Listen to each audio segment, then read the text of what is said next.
As the sun began to rise over the horizon, casting a golden glow across the sleepy town, Harold Jenkins stood outside the school's boiler room, lost in thought.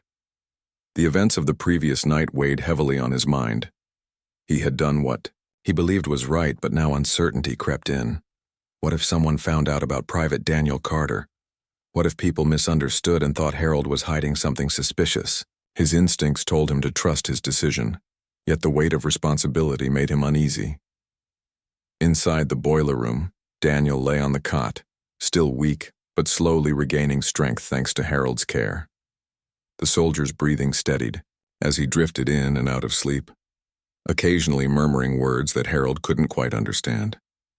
Every so often, Harold peeked inside to check on him, bringing blankets from the storage closet or fetching more water bottles from the cafeteria fridge. Despite his exhaustion, Harold couldn't bring himself to rest. Instead, he paced back and forth, trying to figure out the best way to handle the situation without causing trouble for either himself or Daniel. The morning bell rang, signaling the start of another school day. Students poured into the hallways, chatting excitedly about their weekend plans or complaining about upcoming exams. Unbeknownst to them, just a few feet away in the secluded corner of the building, a soldier recovering from injury rested quietly. As the noise grew louder, Harold grew increasingly anxious. He knew it wouldn't take long before someone noticed something unusual. Sure enough, by mid-morning, whispers started spreading among some curious students. A group of teenagers had been hanging around near the gym when they heard faint noises coming from the direction of the boiler room. At first, they dismissed it as nothing, probably just rats scurrying around, but then one of them swore they saw a shadow moving behind the frosted glass window. Intrigued and slightly spooked, they decided to investigate further. When Harold spotted them heading toward the boiler room, his heart sank. Quickly, he intercepted them, flashing his warmest smile to mask his nervousness. "Hey there, kids," he said casually, leaning against the doorframe. "What brings you all the way down here?" One of the students, a lanky boy with glasses, pointed toward the window. "We thought we heard something weird coming from inside. Is everything okay, Mr. Jenkins?" Harold chuckled lightly, though his palms were sweaty. "Oh, that. Just me tinkering with some old pipes. You know how these things can make strange sounds sometimes." The teens exchanged skeptical glances but eventually shrugged and walked away, satisfied with his explanation, for now. Harold let out a sigh of relief, knowing this close call meant he needed to act fast. Returning to the boiler room, Harold sat beside Daniel, who looked up at him with tired eyes. "I think we need to come up with a plan," Harold said gently. "People are starting to notice, and I don't want anyone getting hurt, or worse, you being discovered prematurely." Daniel nodded weakly, understanding the gravity of the situation. "You've already done so much for me, Mr. Jenkins, I don't know how to repay you." Harold waved off the comment. "Don't worry about that. Let's focus on keeping you safe until we can get proper help." With determination, Harold left the boiler room and headed straight to the principal's office. Principal Mrs. Thompson was sipping her morning coffee when he knocked on her door. She raised an eyebrow upon seeing him, clearly surprised by the unexpected visit. "Mr. Jenkins, is everything all right?" she asked, setting her mug aside. Harold hesitated for a moment, unsure of how to phrase his request. Finally, he took a deep breath and explained everything, from finding Daniel injured in the woods to nursing him back to health in the boiler room. To his relief, Mrs. Thompson listened intently, without interrupting. By the time he finished, her expression softened and she leaned forward in her chair. "That's quite a story, Harold," she said thoughtfully. "But why didn't you tell me sooner? This is serious business." "I didn't want to cause any trouble," Harold replied, honestly, "and I wasn't sure if anyone would believe me." Mrs. Thompson nodded, considering the implications. After a brief pause, she picked up the phone on her desk. "Let's contact the local authorities. They'll know what to do next. But Harold," she added sternly, "you must promise not to say anything to anyone else until this is resolved. We don't need rumors flying around the school." True to her word, Mrs. Thompson made several calls, explaining the situation carefully. while leaving out unnecessary details. Within an hour, 2 police officers arrived at the school, asking to speak with Harold privately. He led them to the boiler room, where Daniel was awake and alert enough to confirm his identity. The officers exchanged concerned glances before thanking Harold for his efforts and assuring him they'd handle the matter discreetly. They radioed for backup and informed higher-ups about the stranded soldier. Meanwhile, word of the mysterious activity at the school spread like wildfire. Teachers whispered in the staff lounge, speculating about what might be happening. Some students claimed they saw men in uniforms entering the building, fueling wild theories ranging from secret government experiments to alien invasions. Amidst the chaos, Harold kept his composure, focusing solely on ensuring Daniel's safety. He brought him fresh clothes borrowed from the drama department's costume closet, hoping to make him more comfortable. For the first time since arriving, Daniel managed a small smile, grateful for Harold's unwavering support. As lunchtime approached, Harold returned to his usual duties, sweeping floors and emptying trash bins to avoid raising suspicion. However, his mind raced with questions. Would the authorities find Daniel's unit? Would they arrive soon, or would they leave him stranded longer than necessary? Each passing minute felt like an eternity. Yet despite the stress, Harold couldn't shake the feeling that he was exactly where he was supposed to be, at the center of something far bigger than himself. By late afternoon, the tension finally broke. A loud rumble echoed through the town as a convoy of military vehicles rolled onto Main Street, catching everyone off guard.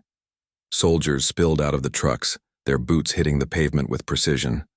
Residents gathered outside their homes, watching in awe as the army marched toward the school. Inside, Harold watched from the window, his heart pounding with anticipation. When the commanding officer stepped out of the lead vehicle, Harold instinctively straightened his posture, bracing himself for whatever came next. The soldiers moved swiftly, surrounding the school grounds as if preparing for battle. Within minutes, they located the boiler room, guided by the information provided earlier. Harold greeted them calmly, leading them to Daniel, who sat upright on the cot, visibly moved by the sight of his comrades. Tears welled up in his eyes as he embraced each member of his unit, muttering words of gratitude. The commanding officer extended a firm handshake to Harold, expressing heartfelt thanks for his courage and compassion. "You've done an incredible service today, sir," the officer said solemnly. "Private Carter is lucky to have crossed paths with someone like you." Harold simply nodded, too overwhelmed to respond. As the soldiers prepared to depart, taking Daniel with them, Harold stepped outside to watch the convoy pull away. The entire town seemed to hold its breath, witnessing this extraordinary moment unfold. For Harold, it was a reminder that even in the most ordinary of lives, extraordinary things could happen. And sometimes, all it took was a little kindness to change the course of someone else's world. Harold's heart raced as he approached the faint flicker of light near the edge of the forest. His flashlight beam cut through the darkness, revealing a scene that made his stomach churn. There, on the cold, damp ground, lay a young man in military fatigues. His uniform was torn and muddy, and his face was pale with exhaustion. Blood seeped from a gash on his leg, staining the earth beneath him. Harold knelt beside the soldier, his mind racing with questions. Who was this man? What had happened to him? And most importantly, how could Harold help? The soldier stirred weakly, his eyes fluttering open for a brief moment. "Help me," he whispered, his voice barely audible. Before Harold could respond, the young man's head lolled to the side, and he slipped back into unconsciousness. Without wasting another second, Harold sprang into action. Though he wasn't a doctor or a trained medic, years of working as a janitor had taught him how to think on his feet and solve problems under pressure.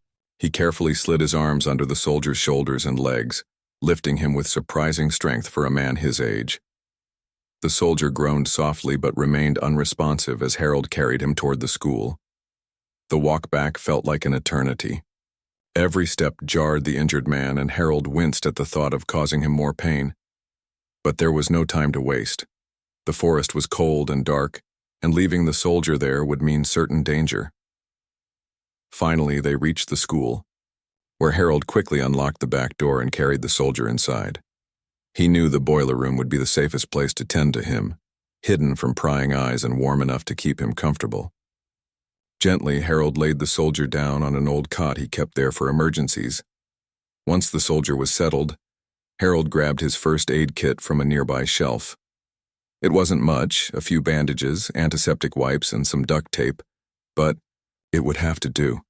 He rolled up the soldier's pant leg to examine the wound. The gash was deep and dirty, caked with mud and leaves. Harold worked quickly, cleaning the area as best he could and wrapping it tightly with clean bandages. As he worked, he muttered words of encouragement, even though the soldier couldn't hear him. "You're going to be okay," he said softly. "Just hang in there." After tending to the leg, Harold fetched a blanket from the storage closet and draped it over the soldier to keep him warm. He also brought a bottle of water and set it beside the cot, just in case the man woke up thirsty. Then he sat down on a stool nearby, watching and waiting. For a while, the only sounds were the hum of the boiler and the occasional groan from the soldier as he shifted in his sleep. Harold's mind raced with possibilities. Who was this man? Why was he alone in the woods? Was he part of some larger group that might come looking for him? Harold didn't have answers, but he knew one thing for sure. He couldn't leave the soldier here without finding out more. Hours passed, and eventually, the soldier began to stir. His eyelids fluttered, open, and he blinked several times, trying to focus. When he finally realized where he was, confusion washed over his face. "Where am I?" he croaked, his voice hoarse and weak. "You're safe," Harold replied calmly, leaning closer so the man could see him clearly. "I found you in the woods. You were hurt, so I brought you here." The soldier struggled to sit up, wincing as pain shot through his leg. Harold gently pushed him back down. "Take it easy," he said firmly. "You've been through a lot. Just rest for now." The soldier nodded weakly and closed his eyes again. After a moment, he opened them and looked at Harold, his expression softening with gratitude. "Thank you," he murmured. "I don't know what would have happened if you hadn't found me." Harold smiled faintly. "Don't mention it." "My name's Harold Jenkins. What's yours?" "Daniel," the soldier replied. "Private Daniel Carter." As Daniel drifted back to sleep, Harold sat quietly, piecing together what little information he had. Something about Daniel's appearance, the torn uniform, the dirt-streaked face, suggested he hadn't wandered into the woods by accident. Harold wondered if Daniel had been involved in some kind of training exercise or mission gone wrong. Whatever the case, it was clear the young man needed help, and not just from Harold. He couldn't keep Daniel hidden forever, especially not in a school full of curious students and teachers. But reaching out for assistance meant risking exposure, and Harold wasn't sure who he could trust. Determined to figure things out, Harold decided to wait until morning. In the meantime, he stayed by Daniel's side, keeping watch and ensuring he remained stable. Occasionally, he stepped out to check the hallways, making sure no one was snooping around. The school was eerily quiet at night, save for the distant hum of the vending machines and the occasional creak of the old building settling. Each sound made Harold jump, his nerves stretched thin. Still, he refused to abandon his post. This young man had entrusted his life to Harold, and Harold wasn't about to let him down. By the time the first rays of sunlight filtered through the cracks in the boiler room walls, Harold was exhausted. He hadn't slept a wink, and his body ached from sitting on the hard stool all night. But despite his fatigue, he felt a strange sense of purpose. For years, he had gone about his days unnoticed, performing mundane tasks that rarely garnered attention. Now, for the first time in a long time, he felt like he was making a real difference. Saving Daniel wasn't just about helping a stranger. It was about proving to himself that even someone like him could make an impact when it mattered most. As dawn broke, Harold stood up and stretched, glancing at Daniel one last time before heading out to assess the situation. The school would soon come alive with students and staff, and he needed to prepare for whatever challenges lay ahead. Little did he know, The events of the next few hours would change not only Daniel's fate, but also Harold's life in ways he never could have imagined. As the sun began to rise, painting the sky with streaks of orange and pink, Harold Jenkins stepped out of the boiler room for a moment to gather his thoughts. He leaned against the cold brick wall, rubbing his temples as he tried to figure out what to do next. The school would soon be buzzing with activity, students rushing to class, teachers preparing lessons, and staff members going about their routines. How could he possibly keep Private Daniel Carter hidden while ensuring he got the help he needed? Harold's mind raced with possibilities, each one more complicated than the last. Inside the boiler room, Daniel stirred again, slowly regaining consciousness. His leg throbbed with pain, but he pushed through it, determined to stay alert. He knew he was in someone else's care now, and that thought filled him with both gratitude and guilt. He didn't want to cause trouble for this kind man who had saved his life, yet he also knew he couldn't stay hidden forever. Someone would find out eventually, and when they did, it could put Harold in danger. Daniel clenched his fists, frustration bubbling inside him. He felt useless, unable to move or act without risking everything. Harold returned to the boiler room after a few minutes, carrying a tray with a bowl of soup and a glass of water. "I brought you something to eat," he said softly, setting the tray down beside Daniel. "You need your strength." Daniel managed a weak smile. "Thank you, Mr. Jenkins. I don't know how to repay you." "Don't worry about that," Harold replied, waving off the comment. "Just focus on getting better. We'll figure the rest out later." Despite his reassurances, Harold couldn't shake the growing sense of unease. He knew time was running out. Every minute Daniel stayed hidden increased the risk of discovery. Students were already beginning to trickle into the school, their laughter and chatter echoing through the halls. Harold decided to take matters into his own hands. He grabbed an old mop bucket and headed toward the cafeteria, pretending to clean up spills as he kept an ear out for any unusual conversations. Sure enough, within minutes he overheard a group of students talking excitedly near the gym. "Did you hear that?" one of them asked, lowering her voice. "I think I saw someone moving around near the boiler room last night." Another student nodded eagerly. "Yeah, me too. It looked like a shadow or something. Do you think it's haunted?" The third laughed, nervously. "Or maybe it's just Mr. Jenkins fixing something. You know how he likes to work late." Harold froze, gripping the mop handle tightly. So people had noticed something. If rumors started spreading, it wouldn't take long for someone to investigate further. He needed to act quickly before things spiraled out of control. Returning to the boiler room, Harold found Daniel sitting upright, sipping the soup cautiously. "We might have a problem," Harold admitted, pulling up a stool. "Some kids think they saw something strange near here last night. They're starting to talk about it." Daniel frowned, guilt flashing across his face. "I'm sorry, Mr. Jenkins. I didn't mean to cause trouble for you." "It's not your fault," Harold said firmly. "But we need to come up with a plan. Fast." Harold spent the next hour pacing back and forth, brainstorming ideas. He considered calling the local police but hesitated, unsure if they'd believe his story or mishandle the situation. Finally, he decided to approach someone he trusted implicitly, Principal Mrs. Thompson. She had always been fair-minded and level-headed, and if anyone could help navigate this delicate situation, it was her. With a deep breath, Harold left the boiler room once again, making sure Daniel was comfortable before heading to the principal's office. Mrs. Thompson was seated at her desk, sipping coffee and reviewing paperwork, when Harold knocked on the door. She looked up, surprised to see him. "Mr. Jenkins? Is everything all right?"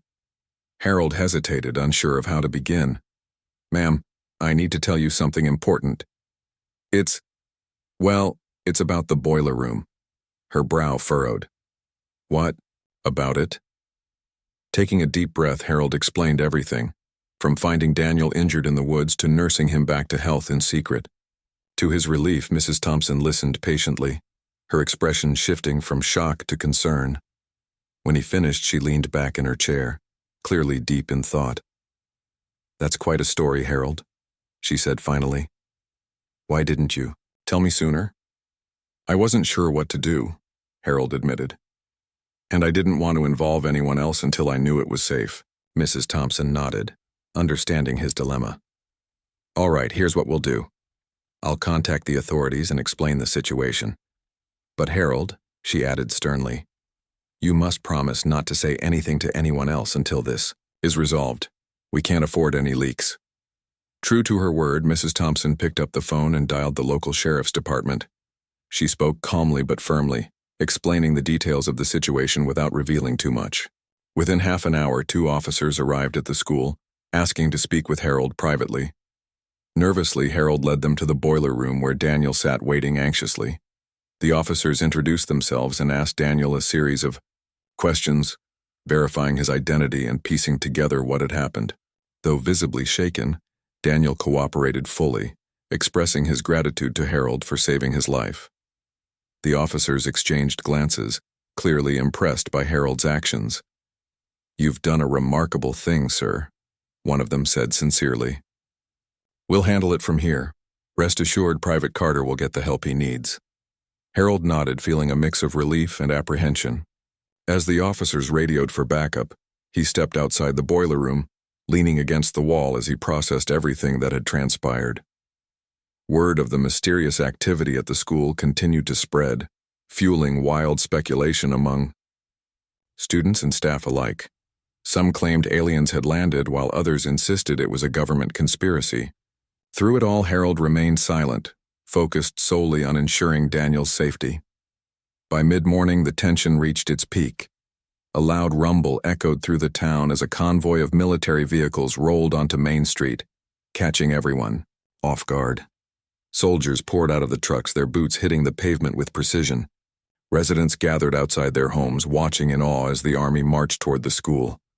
Inside, Harold watched from the window, his heart pounding with anticipation. When the commanding officer stepped out of the lead vehicle, Harold instinctively straightened his posture, bracing himself for whatever came next. The soldiers moved swiftly, surrounding the school grounds as if preparing for battle. Within minutes, they located the boiler room, guided by the information provided earlier. Harold greeted them calmly, leading them to Daniel, who sat upright on the cot, visibly moved by the sight of his comrades. Tears welled up in his eyes as he embraced each member of his unit, muttering words of gratitude. The commanding officer extended a firm handshake to Harold, expressing heartfelt thanks for his courage and compassion. You've done an incredible service today, sir, the officer said solemnly. Private Carter is lucky to have crossed paths with someone like you. Harold simply nodded, too overwhelmed to respond. As the soldiers prepared to depart, taking Daniel with them, Harold stepped outside to watch the convoy pull away. The entire town seemed to hold its breath, witnessing this extraordinary moment unfold. For Harold, it was a reminder that even in the most ordinary of lives, extraordinary things could happen, and sometimes, all it took was a little kindness to change the course of someone else's world. As the convoy of military vehicles rumbled away from the school, Harold stood on the steps watching until they disappeared around the bend. The morning air was crisp, and the sun hung high in the sky, casting long shadows across the empty parking. Despite the relief washing over him, Harold couldn't shake the weight of what had just happened. He had done something extraordinary, something that would likely ripple through his quiet life in ways he couldn't yet imagine. For now, though, all he wanted was a moment of peace to process everything. Inside the school, whispers spread like wildfire. Students huddled in groups, their voices buzzing with excitement and curiosity. Some claimed they saw soldiers carrying weapons. Others swore they spotted helicopters circling overhead. Teachers struggled to regain control of their classrooms as students peppered them with questions. What's going on? One boy asked during math class, his hand raised halfway but his attention clearly elsewhere. Is it true there was a soldier hiding here? Another student chimed in. I heard aliens were involved. The teacher sighed, trying to steer the conversation back to algebra, but even she couldn't deny the surreal feeling hanging over the building. Principal Mrs. Thompson called an emergency staff meeting in the cafeteria to address the growing rumors. She stood at the front of the room, her usual calm demeanor replaced by a mix of seriousness and pride. "I know everyone is curious," she began, looking around at the gathered teachers and staff members. "But I need you all to remember that discretion is key. What happened today involves sensitive matters, and we must respect the privacy of those involved." Her gaze lingered on Harold, who sat quietly at the back of the room, avoiding eye contact. "Mr. Jenkins acted heroically under difficult circumstances, and I expect nothing but support for him moving forward." The meeting ended shortly after, leaving Harold feeling both grateful and uneasy. Grateful because Mrs. Thompson had defended him so staunchly, and uneasy because he knew the spotlight wouldn't stay off him for long. As he returned to his duties, mopping floors, emptying trash cans, and fixing broken locks, he noticed people glancing at him differently. A few nodded respectfully while others whispered behind cupped hands. One teacher stopped him in the hallway, smiling warmly. "You did good, Harold," she said simply before walking away. It wasn't much, but it meant the world to him. By lunchtime, news outlets had caught wind of the story. Reporters arrived in droves, setting up cameras and microphones outside the school gates. They interviewed students, parents, and even some teachers, piecing together fragments of the truth. Some reporters knocked on the school doors, requesting statements from Principal Mrs. Thompson or anyone else willing to talk. She politely declined all requests, citing the need for confidentiality. Still, the media frenzy only grew louder, with headlines like "School Janitor Saves Stranded Soldier" splashed across local newspapers and social media feeds. Harold tried to ignore the chaos unfolding outside. He stayed indoors, focusing on his work and keeping his head down. But eventually, curiosity got the better of him, and he peeked out a window to see the crowd gathered beyond the fence. Cars lined the street, and reporters shouted questions at anyone who dared approach. He shook his head in disbelief. Just yesterday, he had been an ordinary janitor, unnoticed and unremarkable. Now he was at the center of a storm he never asked to be part of. That evening, as the school emptied and the hallways fell silent once again, Harold found himself sitting alone in the boiler room. The cot where Daniel had rested was neatly folded, and the supplies he'd used were tucked back into their rightful places. Yet the space felt different somehow, as if it carried the echoes of everything that had transpired. Harold stared at the wall, replaying the events of the past 24 hours. In his mind, he thought about Daniel's gratitude, the commanding officer's handshake, and the way the entire town seemed to hold its breath when the army arrived. Most of all, he thought about how one small act of kindness had sparked such a chain reaction. The next morning brought more surprises. When Harold arrived at work, he was greeted by a group of students waiting near the entrance. At first, he assumed they needed help with something trivial, a jammed locker or a clogged sink. But their expressions told a different story. One of them stepped forward holding a handmade card covered in colorful drawings and signatures. "We made this for you, Mr. Jenkins," the girl said shyly, handing it to him. "Thank you for being so brave." Harold blinked, taken aback by the gesture. He opened the card carefully, reading the heartfelt messages scrawled inside. "You're our hero," one read. "Thanks for saving that soldier," another added. His throat tightened and he fought back tears as he thanked the students. Word of the card quickly spread, inspiring others to express their appreciation. By midday, Harold's desk in the custodial office was piled high with notes, drawings, and small tokens of gratitude. Even the cafeteria staff baked him a cake, decorating it with the words "Our Hero" in bold frosting. Despite the outpouring of support, Harold remained humble. When colleagues praised him, he shrugged it off, insisting he had only done what anyone else would have done. "It's not about me," he told Mrs. Thompson during a rare, quiet moment. "It's about doing the right thing, no matter how hard it is." She smiled knowingly, patting him on the shoulder. "Sometimes, Harold, doing the right thing makes all the difference." As the days passed, life at the school slowly returned to normal, or as normal as it could be after such an extraordinary event. The media circus eventually moved on to other stories and the townspeople went back to their routines. But Harold's legacy endured. Students treated him with newfound respect, often stopping by to chat or thank him personally. Teachers invited him to join them for coffee breaks, eager to hear more about his experience. Even Principal Mrs. Thompson organized a small ceremony to honor his actions, presenting him with a plaque that read, "In recognition of courage and compassion." Through it all, Harold remained the same kind, hard-working man he had always been. He continued his duties without fanfare, sweeping floors and fixing leaks as if nothing had changed. Yet deep down, he knew things had changed. For him, for Daniel, and for everyone touched by the events of that fateful day. In a world often filled with cynicism and division, Harold's simple act of kindness served as a powerful reminder that even the smallest gestures can create waves of hope and humanity. And for Harold Jenkins, that was enough. The days following the arrival of the Army convoy brought a strange mix of calm and chaos to Harold Jenkins' life. On one hand, the immediate crisis was over. Private Daniel Carter had been reunited with his unit, and the school returned to its usual rhythm of classes, exams, and extracurricular activities. On the other hand, Harold found himself at the center of attention in ways he never imagined. People treated him differently now, not just at school but throughout the entire town. Strangers greeted him warmly on the street, shopkeepers offered discounts, and neighbors stopped by his modest home to shake his hand or drop off small gifts. It was overwhelming, yet oddly comforting. At school, students seemed to view Harold as something of a celebrity. They no longer saw him merely as the quiet janitor who mopped floors and fixed broken chairs.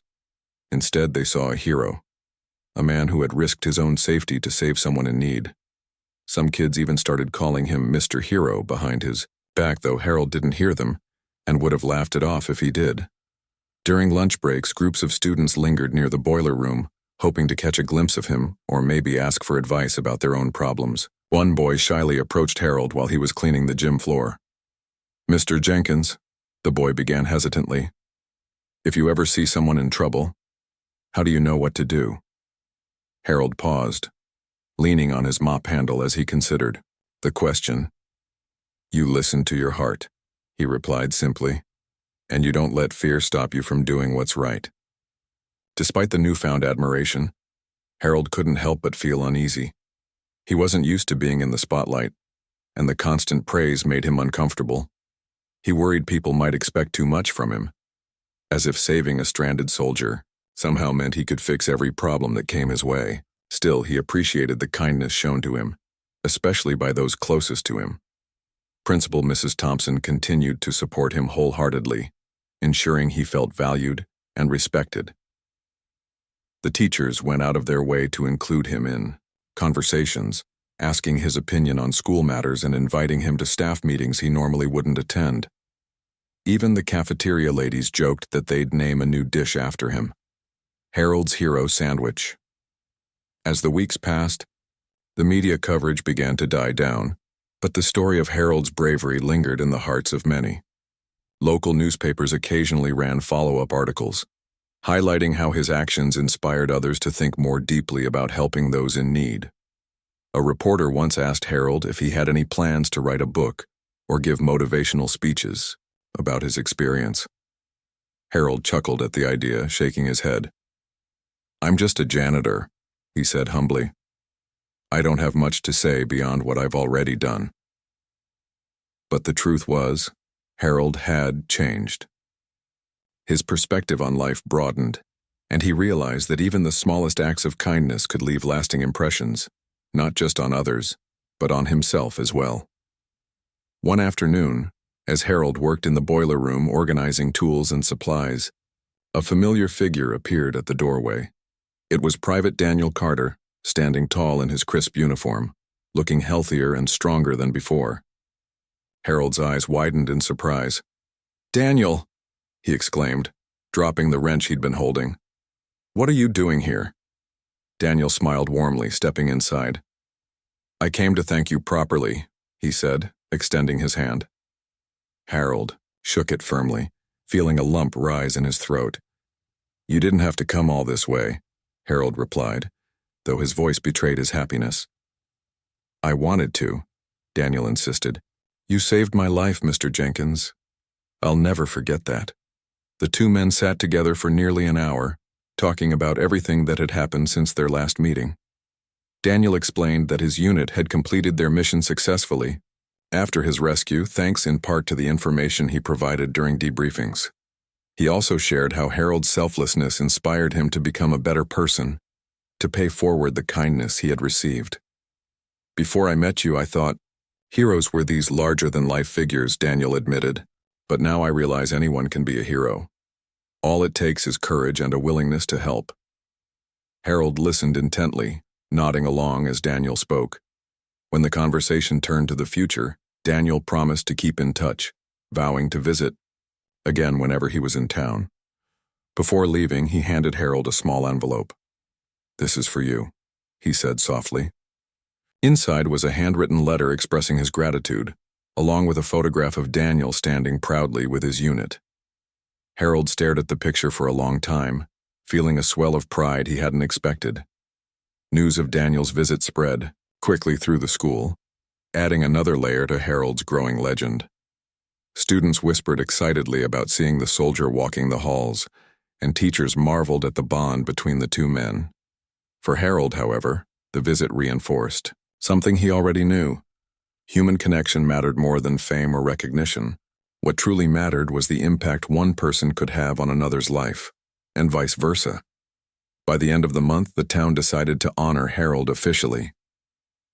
A small ceremony was held in the school auditorium, attended by students, teachers, parents, and local officials. Principal Mrs. Thompson delivered a heartfelt speech, praising Harold for his bravery, humility, and dedication to helping others. "Harold Jenkins reminds us that heroes aren't defined by titles or achievements," she said, her voice steady and sincere. "They're defined by the choices they make when no one is watching."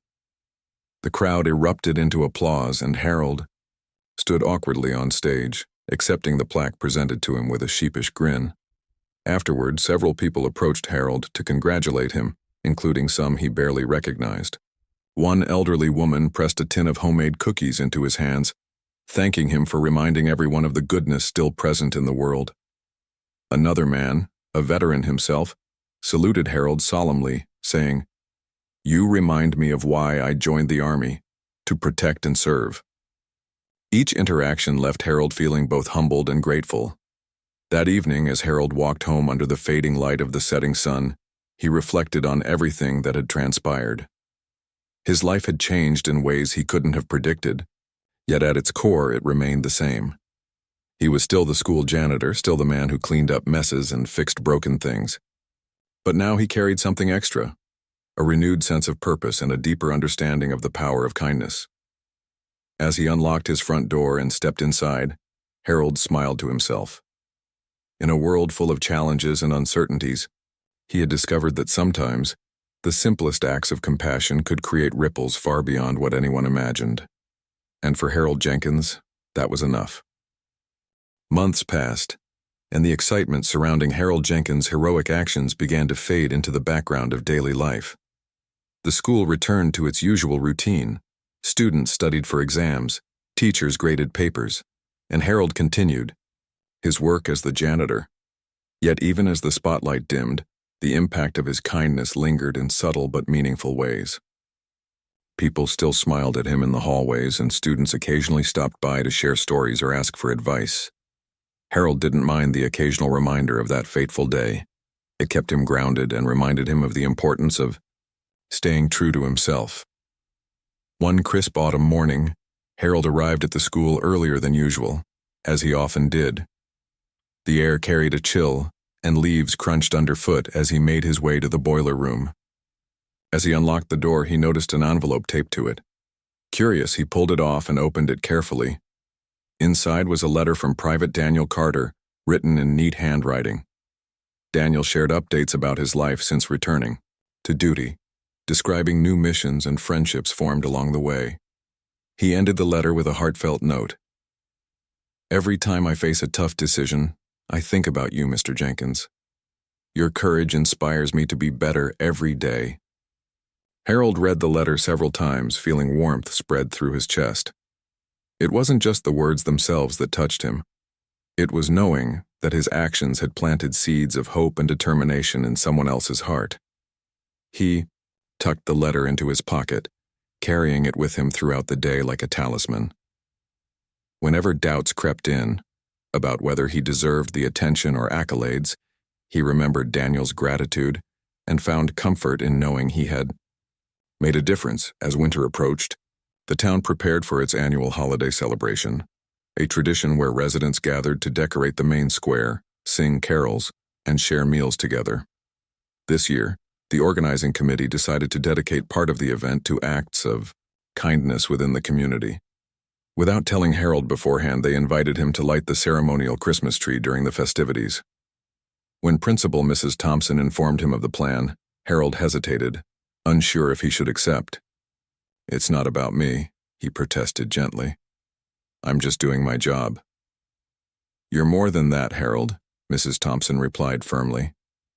"You remind us all what this season is really about, giving without expecting anything in return." On the night of the celebration, the square buzzed with energy. Families bundled up in coats and scarves. Children ran around laughing and strings of lights twinkled against the dark sky. When Harold stepped onto the small stage set up near the towering Christmas tree, the crowd erupted into applause. He waved awkwardly, adjusting his scarf as he approached the microphone. For a moment he stood silently, scanning the sea of smiling faces. Then, clearing his throat, he spoke softly but clearly. "Thank you all for being here tonight," he began, "and thank you for letting me play a small role in this wonderful evening. I don't consider myself a hero. I'm just a man who tried to help when someone needed it. But if there's one thing I've learned these past few months, it's that we all have the power to make a difference. Whether it's lending a hand, sharing a kind word, or simply listening, every act matters.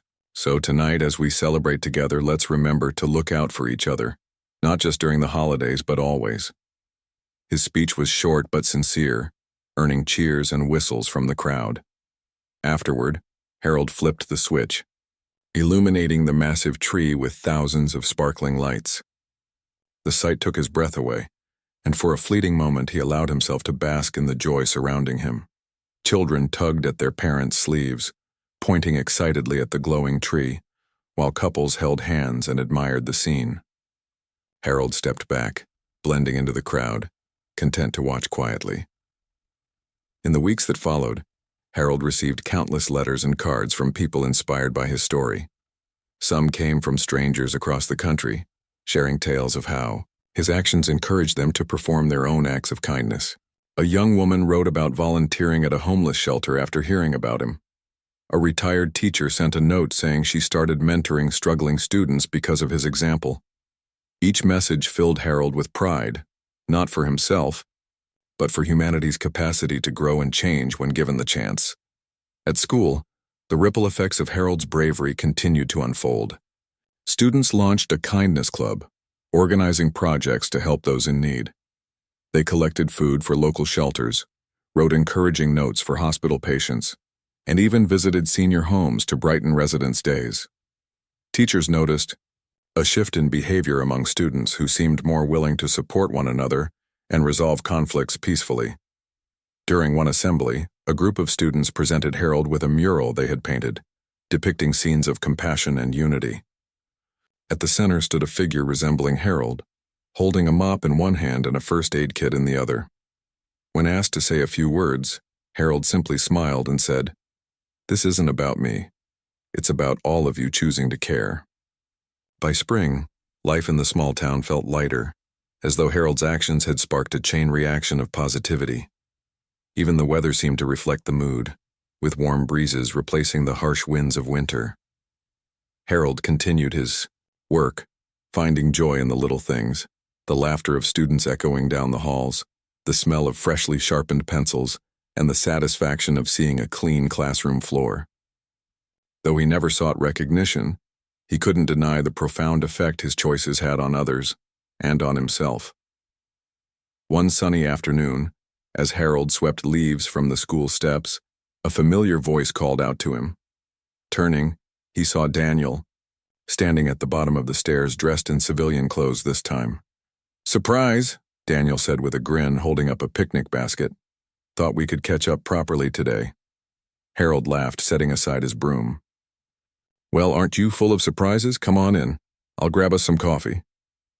The two spent hours talking, reminiscing about the events that brought them together and discussing their dreams for the future. Daniel expressed his desire to mentor young soldiers, teaching them the value of resilience and empathy. Harold nodded thoughtfully, offering advice drawn from years of experience. Remember, he said, it's not about being perfect, it's about trying your best and learning along the way. As the sun dipped below the horizon, casting long shadows across the schoolyard, Harold walked Daniel to his car. They shook, hands warmly, promising to stay in touch. Watching Daniel drive away, Harold felt a deep sense of fulfillment. His simple act of kindness had not only saved a life, but also created connections and inspired countless others to do good in their own ways. Standing alone on the steps, Harold gazed at the stars beginning to twinkle above. Life was unpredictable, filled with challenges and uncertainties, but moments like these reminded him why it was worth it.